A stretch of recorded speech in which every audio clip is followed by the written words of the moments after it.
लिखी हुई बात याद आ जाती है, ठीक है, और सुनी हुई बात अक्सर दिमाग से गायब हो जाती है, गुम हो जाती है। तो हमारा पहला टॉपिक ये है कि अच्छा, सबसे पहले तो ये बात है कि अगर एक बोतल हो, क्या चीज हो, बोतल, फॉर एग्जाम्पल ये एक बोतल है, अगर इसका ढक्कन ऊपर से बंद है और मैं इसमें पानी डाले जा रहा हूँ, तो बताएं क्या इसमें पानी जाएगा? नहीं जाएगा। क्यों नहीं जाएगा?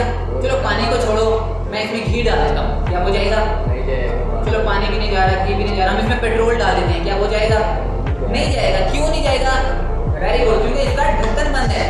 इसका ढक्कन हम लोग खोलेंगे तभी उसके अंदर कोई चीज जा पाएगी। अच्छा, यहाँ पे एक और क्वेश्चन फिर आ जाता है, अगर इसका ढक्कन खुला हुआ है और ये बोतल पहले से ही पानी से भरी हुई है, अगर हम इसमें और पानी डालेंगे तो मेरा आपसे क्वेश्चन है, क्या इसमें पानी और जाएगा? नहीं जाएगा।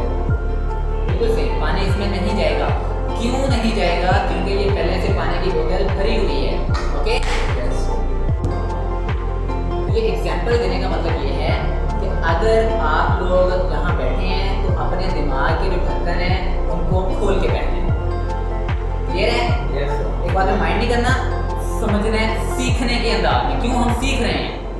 और सीख इंसान जिससे भी ले, यानी कि हदीस शरीफ में भी है कि माँ की गोद से लेकर कब्र तक इल्म हासिल करो, यानी कि सीखो, कुछ अच्छा सीखो। तो हम सीखने के लिए बैठे हैं क्योंकि हमने इसे कमाना है अच्छे तरीके से।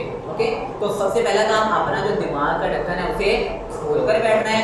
और आपका माशाल्लाह जितना मज़ीद नॉलेज पहले है, आप एक्सपीरियंस है, आप पढ़ाते रहे हैं, कोई काम करते रहे हैं, प्लम्बरिंग का करते रहे हैं, कोई भी इवन दुनिया का कोई भी काम करते रहे हैं, लेकिन यहाँ पर आपने जब सीखना है तो कुछ बातें ऐसी हैं जिनको आपने अपने माइंड से हटा लेनी है, यानी कि अपने माइंड में थोड़ी जगह बना लेनी है, ताकि बोतल को क्या करना है, थोड़ा खाली कर लेना है, ताकि जो मैं बोलूँगा, जो समझाऊंगा, जो बताऊंगा आपको समझ भी आ सके। ओके, तो एक गहरी सी सांस ले लें, नाक से अंदर लें, से बाहर निकालें। ओके, ढक्कन खुल गए, जगह भी बन गई, तो अब चलते हैं हम अपने काम की तरफ।